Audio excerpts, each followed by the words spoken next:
What's going on, yo? Welcome back to Last Week in the NBA, the show where I recap everything that happened this last week around the association. Let's jump into it. And that brings us back here to the spreadsheets. It always brings us back here to the spreadsheets. I got a lot of nice comments about the spreadsheets this last week, which was really cool. Appreciate you guys. For those of you that are new to the series, I build a lot of spreadsheets on this channel. I think that it's a good way to kind of help me articulate kind of what I'm talking about without getting copyright strikes for showing a bunch of NBA film all at once. Well, I'm pretty good at getting around the NBA film at this point. I think I've got the legal wording down. This is still a helpful thing, and I think it's kind of cool, and I think it's unique. So the things we're going to talk about in this video are the highlighted players in this last week, who are the 4 players that we were really keying in on this week. We're going to look around the association, take a look at who's leading in different categories, stuff like that. We've got news to talk about, highlights, we've got rookie reports, standing updates, and of course the comment of the video and everything, which has been a success so far, so I appreciate you guys for leaving the comments. But hey, anyway, let's get into it. The first player we're highlighting this week might actually come as a surprise to you guys, but it's Khalil Ware. I still don't know exactly how to say the name. I'm sorry, the names are always hard for me. But this last week, the rookie, 18.5 points per game, 10 rebounds, a steal, 2 blocks, 48% from the field. The three-point percentage wasn't great, but 32.7 minutes. He was a +5. This is over 4 games.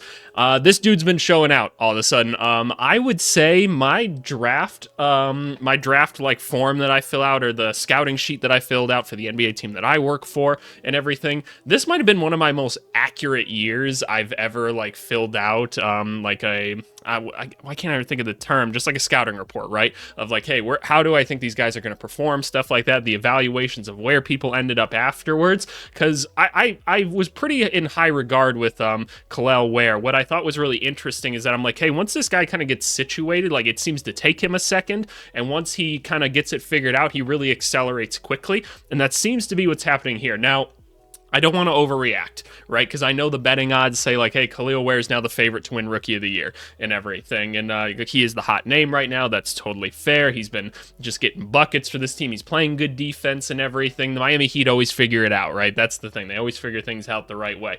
It is just like a week and a half that he's really been dominating, right? But he has looked really good for a rookie. And look, he just wasn't getting playing time really before that. They were playing plenty of other people before him, despite him being like a lottery pick and everything, or just outside the lottery. I can't remember exactly what number he was. Was he 14? He might have been. I can't quite remember. But Khalil Ware is exactly what we thought when the Miami Heat drafted him. We're like, okay, this is a guy that can step out and hit a three-pointer if you need to. This is a guy that's really athletic, and he can get himself up around the rim. He can block shots. Now, I don't want to say he's a perfect prospect. There's still like a lot of little intangible things, and that's kind of what I talked about at the beginning that he needs to improve on and stuff. Like there's still times where he's just jumping at certain shots that he doesn't need to, or he finds himself out of position because he's trying to make a big play and stuff. And look, young big man things, it's not a big deal. But overall, I wanted to highlight a rookie that's really stood out this week. I figured somebody, like some Heat fans would have been like, come on, man, you got to highlight him this week if you didn't. And so while he's not like typically dominant like other people are in this category, I figured it was worth highlighting nonetheless. Next player I want to talk about this week is Desmond Bane, and that's a guy we probably haven't given enough attention to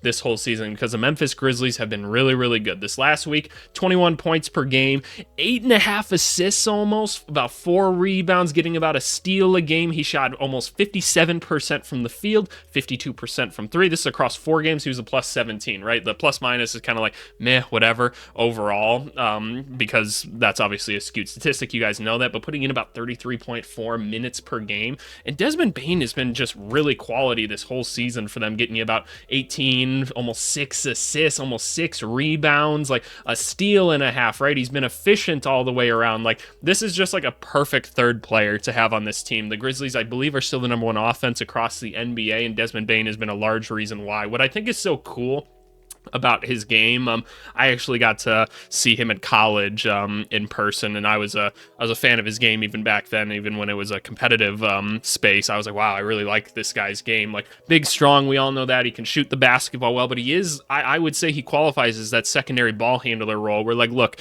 Ja's going to have the ball most of the game, right? But when you need a guy that you can kick it to, that can kind of act as that next piece to kind of keep the offense going and everything, Desmond Bane does fall into that category, and he can keep things going. He can create a bit for himself and everything. And you see he's such a smart player because the assist numbers are so high with this team. And look, you just have a lot of shot makers on this team. The Grizzlies are the deepest team probably in the NBA. And so that's going to help the assist numbers, right? But look, at the end of the day, man, he's making the play, and I just think he's been absolutely phenomenal this year. I mean, we can take a look at a lot of other things to tell you how good of a player Desmond Bane is, but I just think it's interesting to talk about nonetheless. Like, we can look at, like, I've talked about EPMs and stuff before. This is, like, the one website that I know that, like, actually, like, tracks this stuff really well. Like, where does Desmond Bane come into this? So he'd be somewhere around here. He's in the 92nd percentile for offense and 84th for defense. That's pretty nuts overall. So shout out Desmond Bane, man. And guess what? We're not done talking about the Grizzlies. And that's because the next player I want to highlight this week is Jaren Jackson Jr.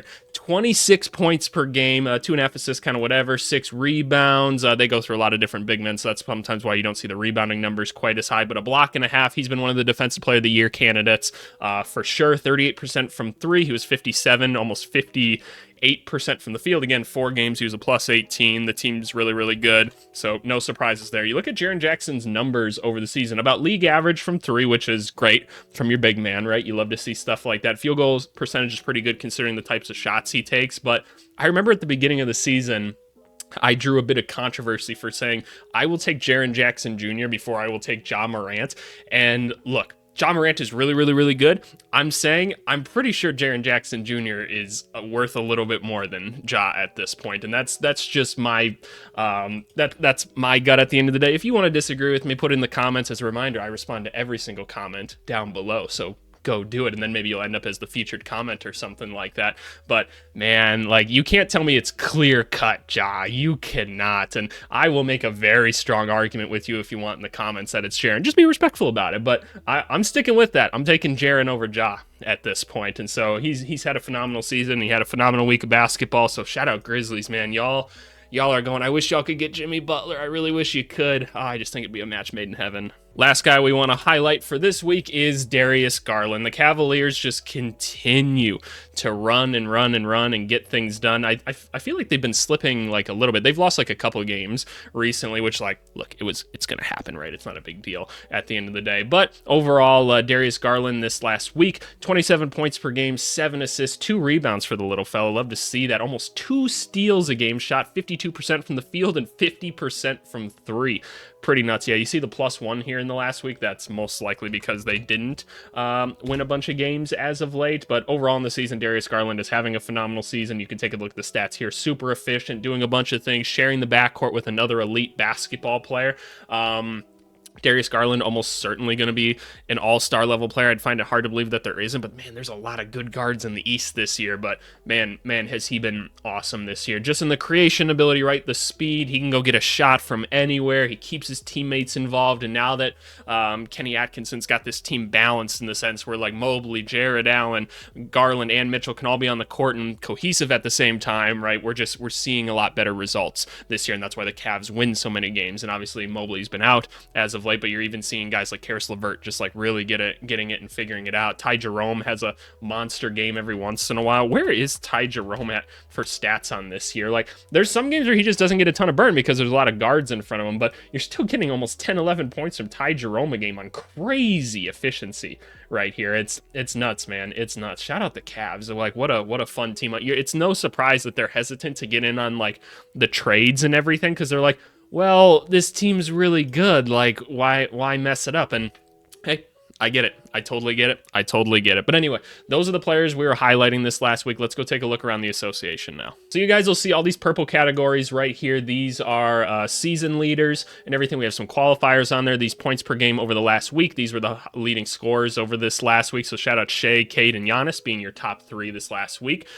Things to note right now. Now that we're over halfway through the season, you're going to see these games to qualify not go up nearly as fast now that we have enough sample size. Because, like, 29-30 games at this point of the season is sufficient sample size, so I'm not going to probably increase that for a couple weeks, so you might see some new names start to trickle in here as they get some more games under their belt and stuff, but otherwise the shots to qualify, you need to take at least 5 jumpers a game to fit in the field goal percentage and take at least 3 3-pointers per game to fall into the 3-point percentage leaders. I just think that that's good statistics right there, right? Those of you that have taken stats know what I'm talking about, but anyway, your points per game leaders on the year right now: Shai Gilgeous-Alexander, Giannis, Jokic, LaMelo, Durant, Jason Tatum, Tyrese Maxey, who's probably the only one not doing it per se efficiently, and then Anthony Edwards, right? And I wanted to show some EPM stuff. If you guys want to learn more about like this statistic, because look, I guarantee you guys don't understand this stuff. 99.9% of you guys don't understand this stuff. It's really, really complex stuff. But if you just look at EPM overall, look at this. This basically says, hey, these are the best two players in basketball. Shea is all the way up here, which is nuts. Here's Jokic, and then there's everybody else. You have a Wemby and a Luka down here, and then everybody else. Then you got Cody Williams, Isaiah Collier, and Ariel Hukporty. Sorry, I didn't need to bring those guys up at the end of the day, but I was kind of doing like some brief discussions of it on the Discord. Go join if you haven't. Links are down in the description. We are talking basketball on there all the time. There's actually a 2K league as well that some of the guys are doing on there. Super, super cool for me to watch and do from afar. I might jump into a future one because it looks like fun, but we'll see if I have time for that. So interesting stuff there. I just wanted to highlight Shea and Jokic here because I could highlight them every single week, but you know, what fun is that? I mean, if I just pull up Jokic here, you're going to see him get highlighted all around here. And I mean, it's absolutely nuts. So shout out Jokic here. Our assist leaders, still Trae Young at about 11.5 nuts number. Jokic is at 10 per game, which is crazy. Cade Cunningham continues to just drag the Pistons everywhere. LeBron and Halliburton, these 5 names haven't changed much at all. Don't really expect it to. Rebounds, Sabonis, there's some big men putting up insane rebounding numbers right now. It's absolutely insane. So Sabonis, Karl Anthony Towns just under 14 as well. Jokic again, Zubats, and Giannis. Again, these 5 names probably going to be consistent throughout the year. We go over to the steals per game. We have Dyson Daniels, who nobody's going to catch him at this point, just defensive monster. Again, if we could get any 3-point shot under Dyson Daniels, man, oh my God, Dyson, you'd make so much money. Like these 13.5 points per game and the 5 rebounds, almost 4 assists, 3 steals, like it's all because he's become so much better at getting to the rim, and he's such a good finisher now, and that's awesome. If we could just get any jumper under him, oh my gosh, he'd be one of the most valuable starters in the NBA right now, because that's how good he is defensively. I'm just actually curious, where is he at defensively on this list? It's got to be somewhere towards the top. Yeah, 96th percentile right here. So that's where Dyson Daniels falls. And shout out Asar Thompson, Alex Caruso, Hartenstein, and Chris Dunn with Wemby. Those are your top 5 defensive players in the NBA right now. Not much of a surprise there, honestly. Going over to blocks per game, Wemby. Nobody's ever going to catch him ever again in NBA history, most likely. Walker Kessler, Anthony Davis, Miles Turner, Brook Lopez, the names we expect to see up there. Field goal percentage leaders. Walker Kessler kind of just running away with this at this point. His role is very, very simple. I've seen some rumors that the Lakers are trying to trade for him. They're like, we've sent like 9 trade. I say this because I have a little bit of knowledge in that department as to like the trades that have been thrown the Jazz's way. And so I've seen some of these things that come through, and the Jazz just are not very interested. Like, look, would they for the right deal? Sure, but like, I don't understand why people keep throwing Walker Kessler into trade rumors. Like, they would like Walker Kessler. He's a good young center, so why not? Anyway, Jared Allen, we expect him to be down there, super efficient. I think he should be an all-star this year. Jalen Duren, awesome offensively and getting better defensively over the past couple weeks. Yes, defensively, he's been rough due to effort at this point of his career, but now they've been switching him into different pick and roll coverages and stuff like that. The team's winning more games, the effort's increasing, so we're getting him off the ground now, which has been exciting to see. Actually, defensively over the past couple weeks, he's actually been quite a bit above league average, which is good because that shows you it's there. It's just been an effort thing, so we'll see. And then our 2 Mavericks boys, Derek Lively and Daniel Gafford. Derek Lively, we're going to talk about him later in the video. 3-point percentage leaders. Luke Kennard has entered the conversation. Luke Kennard has just been crazy as of late. I want to take a look at what he did this last week. Yeah, look at this. 15 points a game, 3.5 assists, 3 rebounds, 59% from 3. So, and where's Luke Kennard been like on the year overall? Like 9-10 points a game, super efficient. Like, man, what a steal he's been. I know there was a lot of rumors. I was one of them that was like, hey, you could maybe move Kennard and get some decent stuff for him, but man, he's just so lethal out there. It's funny, if you were to never go to a basketball game like in your life, like you just didn't really watch basketball like that, and you went to a Grizzlies game and you were watching people warm up, you'd probably look at Luke Kennard and be like, that guy's a shooter. And you'd be like, yep, yeah, he is. He just, come on now. You look at the guy like, this is a shooter right here. This is, he's a shooter, and he does it well. And like, shout out Jokic for finally being knocked off from the top here. Jokic must not have had like as crazy of a week from three. Nope, he shot 60% from three. Okay, so he shot 60% from three, and Kennard still has caught him, which is nuts. These 3-point percentages are gnarly, man. I remember when Kyle Korver was like the only one ever hitting these percentages for a long time. It's nuts. Then we have Taurean Prince again, who he's been in kind of that third place spot for most of the season. He's been awesome for the Bucks. Keon Ellis has found himself into there. If we want to take a look at Keon Ellis, obviously Christie has done a really good job of getting him going for them, which the Kings fans were clamoring for this whole season.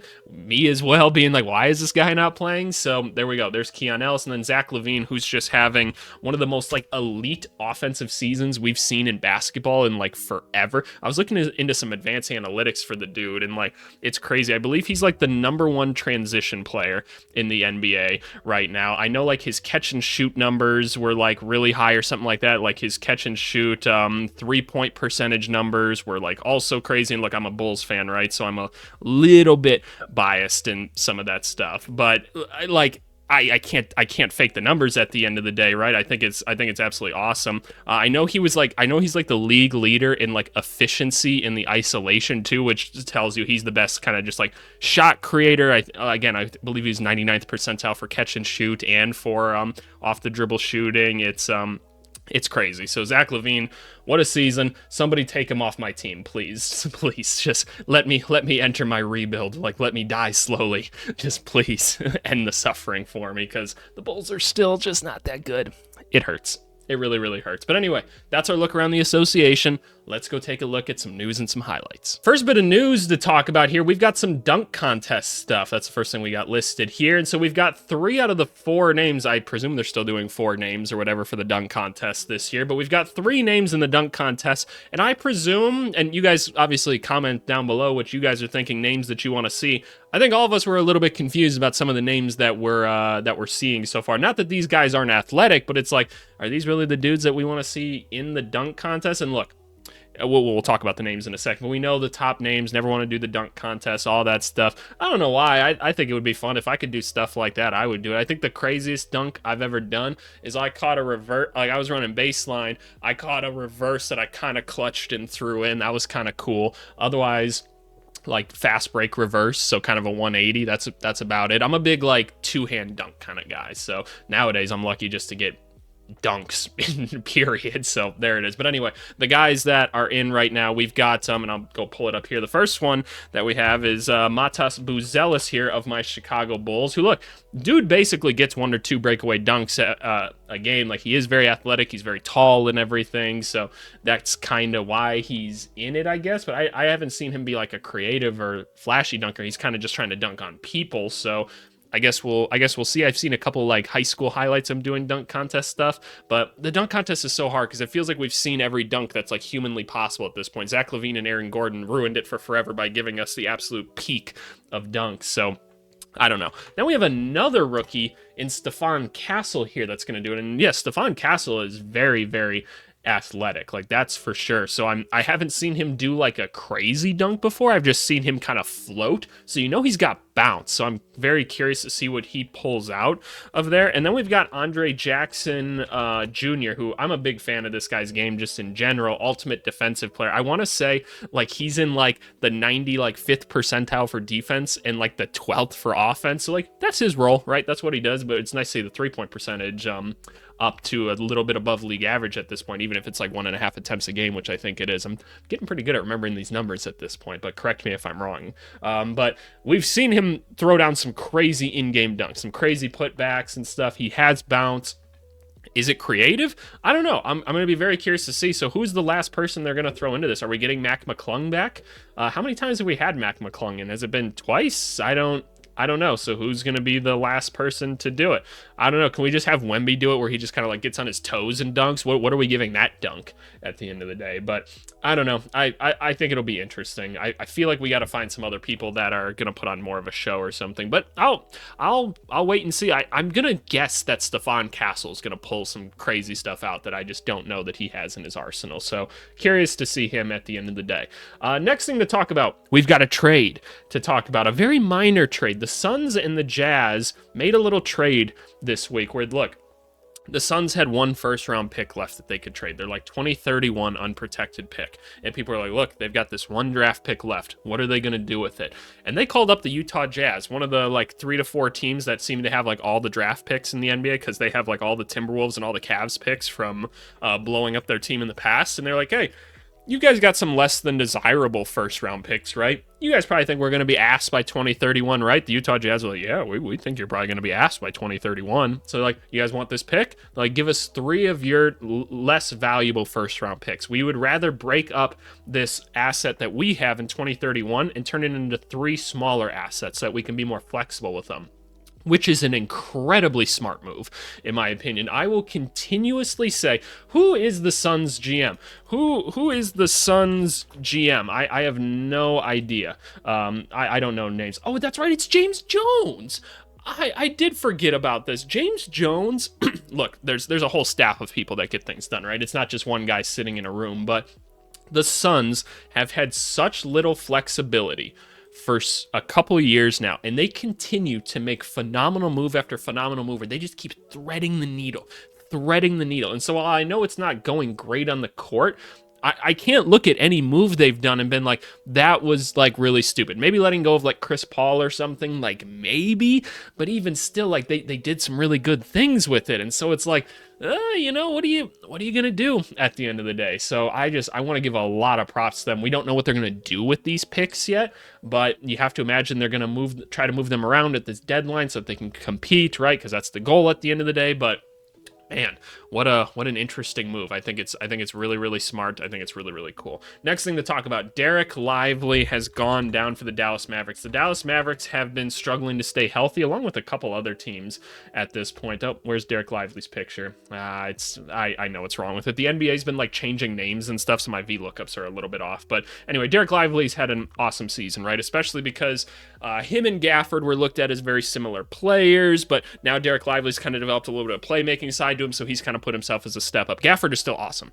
by the way. Like, they have 2 really, really good starter quality centers on their team that fit their game plan perfectly. But Lively's going to be out for a little bit now, which is really unfortunate. He has a foot injury or something, right? Yeah, he's got a foot injury. So, and Maxi Kleber just went down as well, who, look, I think if you were to ask like a Mavericks fan, do you even really want Maxi Kleber on the court at this point? No, not necessarily, but the front court is thinning, right? So you've got Gafford.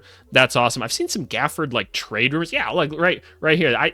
That made no sense to me. Like, why? Like, Gafford's really good for them. I don't understand it personally. But are the Mavericks going to do something to try to bring another big onto this team, because that's a big part of their game? Obviously, Luka's out right now as well, and so it's like, what do we do? But overall, Derek Lively's going to be out for a little bit, and in the West, where things are uber competitive, it sucks to lose anybody that's really critical to your team. So we'll see how they do. We will see how they do. Speaking of injuries, by the way, Franz and Paolo are back now for the Magic, and then I think Suggs got hurt at the end of the game. That team just can't catch a break. Next thing, Shai had 50 points in a game this week. If we want to take a look at Shai Gilgeous-Alexander, he averaged 37 points, 7 assists, 4 rebounds, shot 50% from the field. The three-point percentage wasn't great. It's whatever at the end of the day, but Shai had a 50 ball this week, and we have to highlight that, well, like whenever we can, because that's just so nuts, and I feel like he's just so unguardable at this point. I mean, we looked at the numbers, right? In terms of like offense and everything, it's Shai. He's the one that's at the top. Actually, it's Jokic at the top offensively, and then it's Shai, like actually like 1.3 spots below him, that's a crazy leap. That's how good Jokic is like offensively and everything. Obviously, Shai is also the 97th percentile defensively, which puts him at like the number 1 player right now, but it's crazy. It's absolutely crazy what's happening. So shout out Shai. You got your 50 ball. Wanted to make sure that we highlighted it. All right. Let's get into the drama. Jimmy Butler. Let's put him on screen. Let's put him on screen, because why not? Can I put him in both? Did he actually play in a game this week? He did in 2 games. The numbers don't look great right now. That's for sure. That is for sure. So the numbers are going to start to fall all around here. Overall, Jimmy Butler was having a good season before all this happened, but Jimmy got suspended again. He didn't show up for a flight for the Heat. The team was apparently waiting on like the tarmac or whatever, is that what you call it, for like a couple hours. They're like, where's Jimmy? He's like, oh yeah, I'm gonna meet you guys down there. That sucks. That kind of sucks. Like, that's nah, like, we know what Jimmy's doing and everything, and like, I was on team both guys are kind of right. Like, they just need to move on. That kind of sucks by Jimmy. Like, come on, man. You don't need to get your teammates involved with shit like that. And maybe they knew at the end of the day. Maybe they didn't. But they suspended him for 2 more games. Apparently, he's going to play again, I think, tonight. I record these on Sunday, so I guess we'll see at the end of the day. But still no trade for this guy. I can't fathom why it hasn't happened yet. Like, at this point, they know, I promise you, these teams know all the scenarios that can happen, right? All the different trade scenarios that can go down. So it's just convincing teams to go with the one that you want to do. And I wouldn't be surprised if this turns into a 4 or 5 team trade, because I think that that'd be necessary for everybody to get exactly what they want out of this. Because look, the aprons make things really complicated and stuff like that, but they can't keep going through this, right? They just can't. I happen to have some connections down to the Heat and stuff, and from what I understand, the players are just kind of like from what I understand, they all still fuck with Jimmy at the end of the day, but they're like, can we just kind of move on from this so we can keep hooping, right? Like, we got other shit to do. You got guys like Khalil Ware who are like, hey, let me be a bright spot for you, right? While all this is going down, I can go get some buckets for you guys. So the Heat always finding a little bit of room to celebrate at the end of the day, which is very, very cool. So Jimmy, we'll see, man. Well, can we just like keep it chill though for the time being? Let's just keep it chill. Like, give the Heat at least a chance to win some basketball games and stuff. But anyway, moving on to the last little news bit, we've got our all-star starters that got announced this week. Very, very exciting stuff. So in the Eastern Conference, and by the way, I did a video on this, so if you haven't watched it already, I think you should. I think it was a fun video and everything. It was a little bit longer one too. If you need a reason to kill an hour of work or whatever, or something to listen to at work, that's a great video to go watch. But I picked who I think should be the Eastern Conference starters and the Western Conference starters, and we went 4 for 5 on both, which I think is kind of cool. So in the East, we have Giannis, Jason Tatum, Karl Anthony Towns, aka Bodega Cat, Donovan Mitchell, and then Jalen Brunson. I had Damian Lillard. I'm not going to sit here and say, though, that I don't see why it's Jalen Brunson, because I totally see him. You could have convinced me it's Darius Garland as well. I'd say most likely it's either Brunson or Dame, and they went with Brunson, so cool. I think that's awesome. Shout out Jalen Brunson, man. He's had a phenomenal season. But again, a lot of other good guards out there. Cade Cunningham got to be in there as well. Trae Young will be in the conversation. All that fun stuff. In the West, we have LeBron James still from the old guard. Kevin Durant from the old guard. Nikola Jokic, of course. Shea, probably the best 2 players in basketball. And then Steph Curry. I didn't have Steph Curry on there. Who did I have at the end of the day? I can't. Who was it? Why can't I remember who it was for the West? I can't remember. Oh, I had Anthony Edwards. That's who I had, because like Curry does have like some lower numbers and stuff this year, but I should have remembered that it's home court for the Warriors during this All-Star. And look, it is Steph Curry. At the end of the day, we do know that he's better, right? His team's just kind of booty right now. So, like, you're not going to hear me argue with it. You just won't at the end of the day. Like, it's still Curry, Durant, and LeBron, right? And those guys. So you can't argue with it. So yeah, very, very exciting stuff. Looking forward to it as always. I'm curious. I am very much looking forward to the new All-Star format style. If you guys haven't looked into it already, we've covered it in some other videos and stuff, so go watch those. But overall,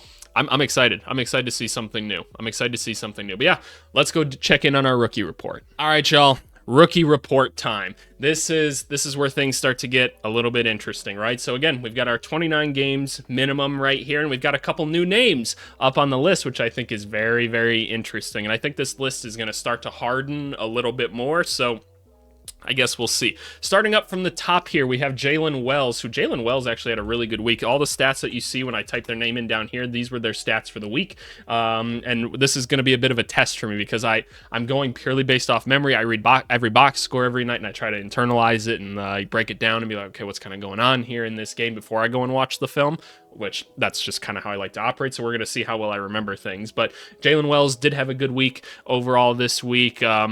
Just this whole season, he's been stupid efficient, good 3-and-D guy for the Grizzlies. They're a really good team as well, making a strong case to be Rookie of the Year right now. So shout out Jalen Wells here. Alex Sarr just behind him at the 11.7 points per game. For those of you that aren't familiar, these are lined up by points per game leaders because during our study we found that's usually the biggest correlator between who wins Rookie of the Year and who doesn't. So that's why it's in the order that it is. But Sarr had I know he had a crazy good defensive week, like analytically, but I believe offensively he was rough. Yeah. Okay. So again, ignore the plus minus. He's on the Wizards. Everybody on the Wizards is an extreme minus, but 10 points, 7 rebounds, almost 2 blocks. Like the efficiency wasn't great this week. We're never tripping about efficiency too much for rookies at the end of the day. That's just good development and everything. Like I know some people are ready to give up already on certain rookies and some people are crowning them the next all-stars. We don't know shit yet. We don't know shit. Last year is looking like Jaime Jaquez was going to be awesome. Now this year he doesn't look so good. Pods doesn't look so good this year. And am I giving up on either of those guys? No.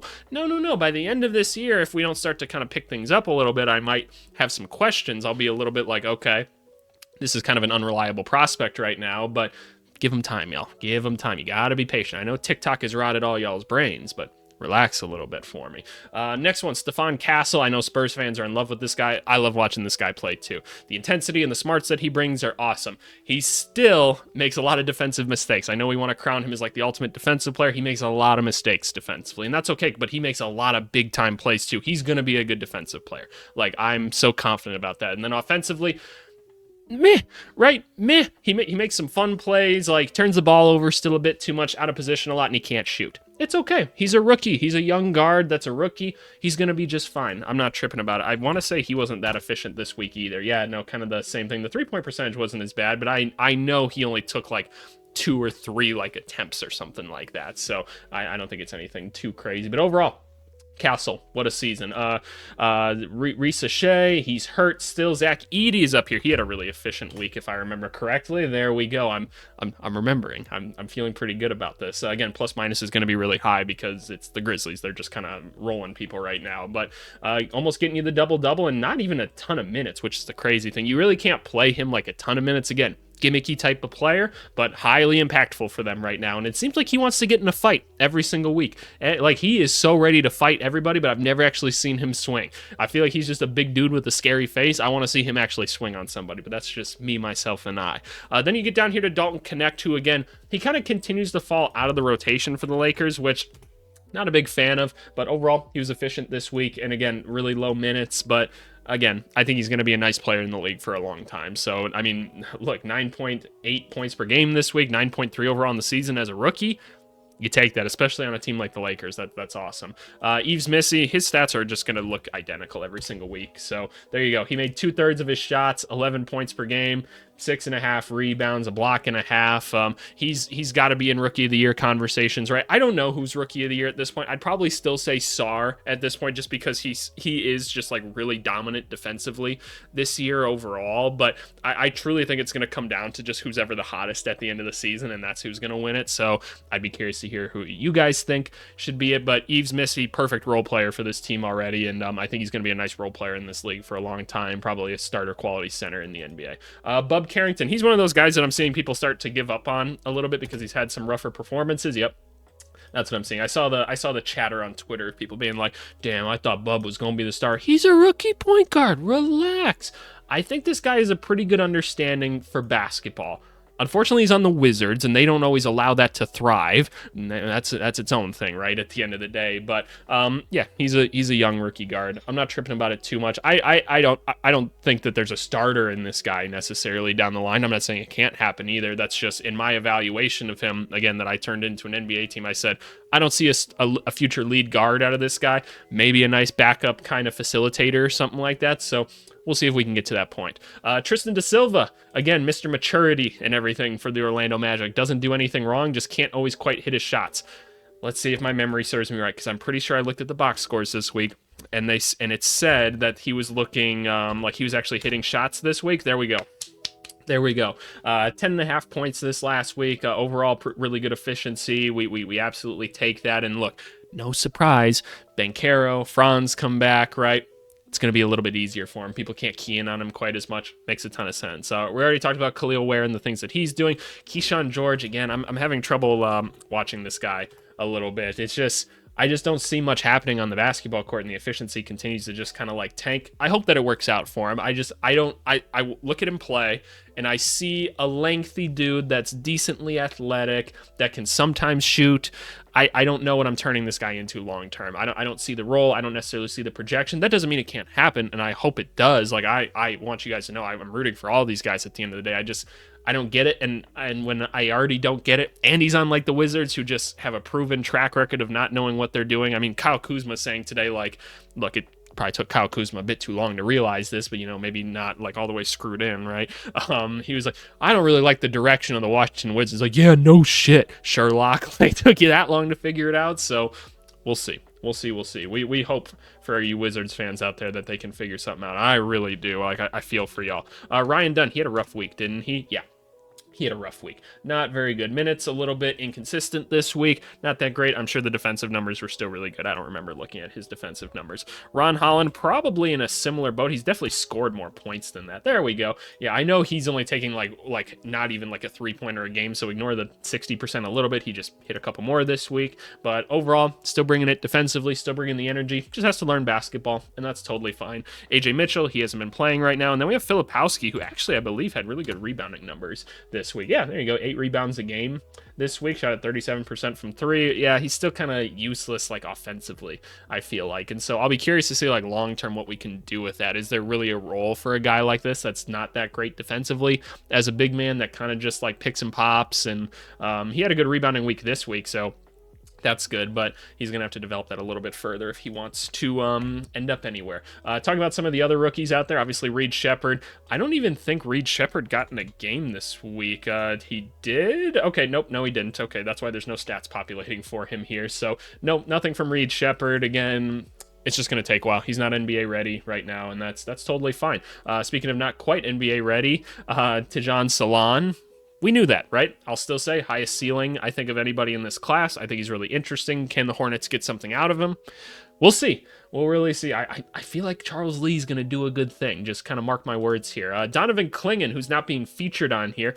I believe it was just one game for them this week. But yeah, he puts up these fun stats where it's just like 4 points, 13 rebounds, 4 blocks. He's just doing all the dirty work for this team. He is enormous. He is an enormous human being. So we're seeing the playmaking come a little bit. Gets rebounds, block shots. Portland. And I know I've got some Trailblazers fans in the comments, and I know you guys want it too. Let's just move Ayton. Let's get this guy into the starting lineup. Let's see him and Scoot Henderson play next to each other. Let's just see what happens, right? Let's just see what happens. Anyway, moving on to the next guy. Who do we want to go to? Rob Dillingham. I believe he had another good week. Like, defensively, his numbers are still ass. But, yeah, no, another good, solid offensive week. I know he had, like, one game recently where, like, the shot just, like, wasn't falling and he was taking some dumb shots. But that's the give and take of a young guy like this, right? Overall, this guy's had an effective season. Like, the 5 points, he's been efficient all the way around. He creates offense. Play him more. Play him and Terrence Shannon more. Minnesota, just do it for me, please. Cody Williams, unfortunately, you guys already saw the statistic. He's statistically like the worst player in the NBA right now. It's got to be somebody. We knew it was going to be a project, so no surprise there whatsoever. We move on. Matas Buzelis just doesn't have the skill set needed to play a ton of minutes right now, and that's unfortunate. I like the defensive energy he plays with, and he is fun when he gets out in transition and stuff, but he just does not have the skill set to play a lot of NBA minutes. I can't even tell you how he was this week, so about average for him. Like, the 3-point shot, he probably just like made 1 or 2 more than he typically does because he doesn't get a lot of attempts, so not really tripping about that. Devin Carter still kind of struggling to get his feet under him and everything, because I can't imagine his stats were that good this week either. No, so really low attempts and everything. I know the 50% 3-point percentage there, again, really low attempts, so yeah, only 4.5 minutes, so hardly playing basketball right now, but is what it is. Obviously, we talked about Ware already on there.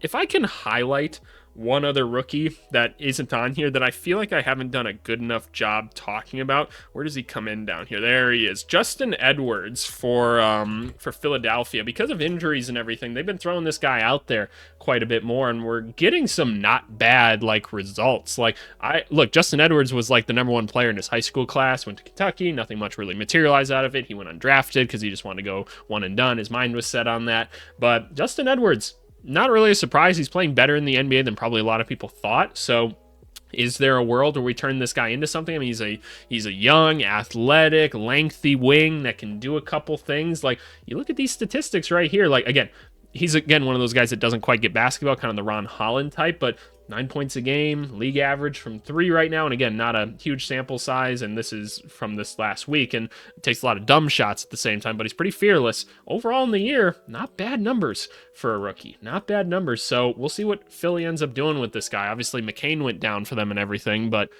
we'll see. I'm very, very curious. All right, let's go look at standings. All right, like I said, standings times. The Cavaliers, 5-5. So a little bit of a weird streak for them right here. Overall, they're still 4.5 games above the Celtics, which is nuts, but we'll give them some patience. It was bound to happen eventually, right? They weren't just going to roll through the whole season. The Boston Celtics, we kind of talked about it. There's some games that they should have been winning as of late that they didn't, and I kind of just don't care because I feel like in the playoffs they're just going to turn it up. It's like the Chiefs. By the way, I'm trying to record this and get this done so I can go watch some football because I just want to watch the conference championships and everything. Looks like fun. New York Knicks just kind of keep doing this whole like 6-4 thing, it feels like, as of late.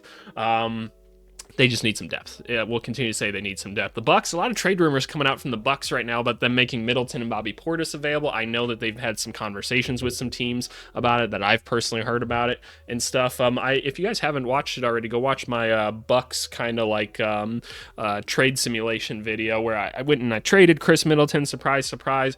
Not surprised to see a lot of Bucks fans don't want to do that, and I think that's very logical at the end of the day. So I don't know. I'm curious. By the way, there's also a strong correlation. I can say this because I went to high school in Wisconsin. I post a Bucks video. You get Bucks fans to come out of the woodworks. You guys have some of the worst grammar of all time, and I can tell you that it's not the brightest people up there in Wisconsin. I'm letting y'all know. I know you Wisconsin fans. It's Anyway, the Indiana Pacers, it feels like they're kind of chugging along a little bit more, especially because they're figuring things out offensively. They get up and down the court a little bit more. That's awesome. Look at this, though. Look at this. The Detroit Pistons, they're a playoff team. They're not a play-in team. Now, look, they're 1 game above 500. But from where they were last year, this is amazing.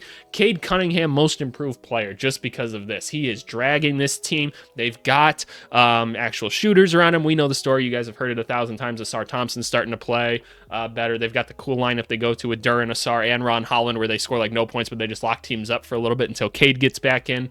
Very cool. I still think they mismanaged their lineup a little bit, but is what it is. The Orlando Magic are trying to hold on.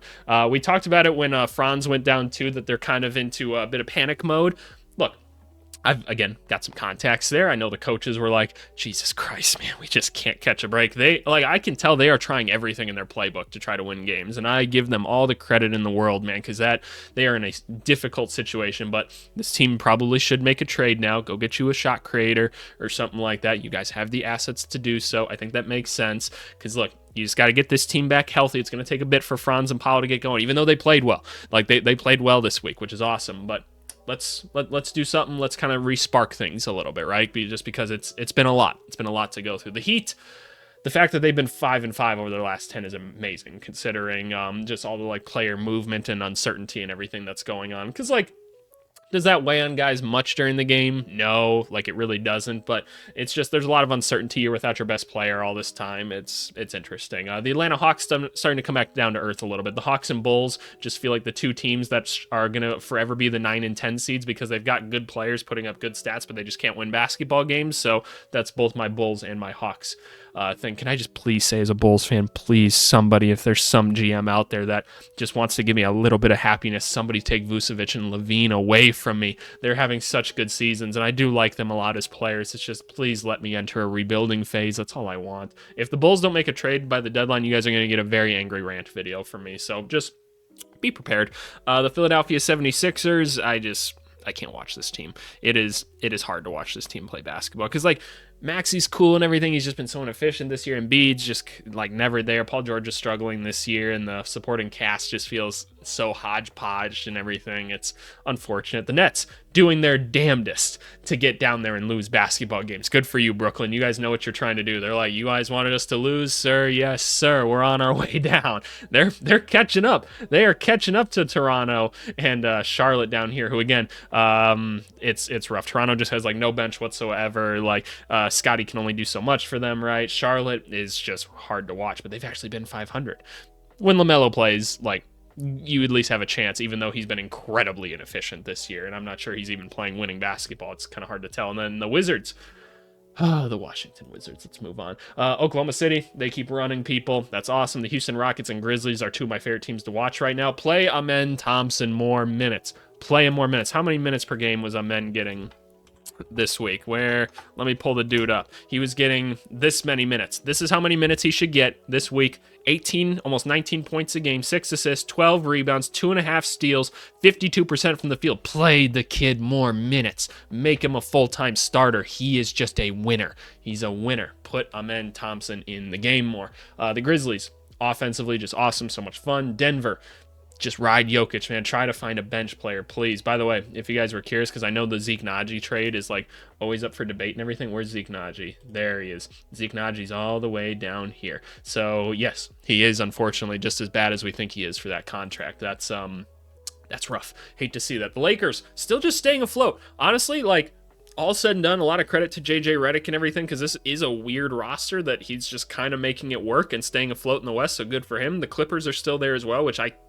I'm surprised by, but they've got a lot of players doing a lot of really good things right now. Chris Dunn, Zubats, Derek Jones Jr., right? Norm Powell's in all-star conversations. Harden, they got Kawhi back and everything now. Like, I'm just surprised. Just really surprised. Shout out them. Tyronn Lue, is he an underrated coach in this league? I feel like he is at this point. The Timberwolves, God, I hate watching the Timberwolves play at this point, and that's so sad. I loved watching them play last year. That's not completely true. I loved watching Ant.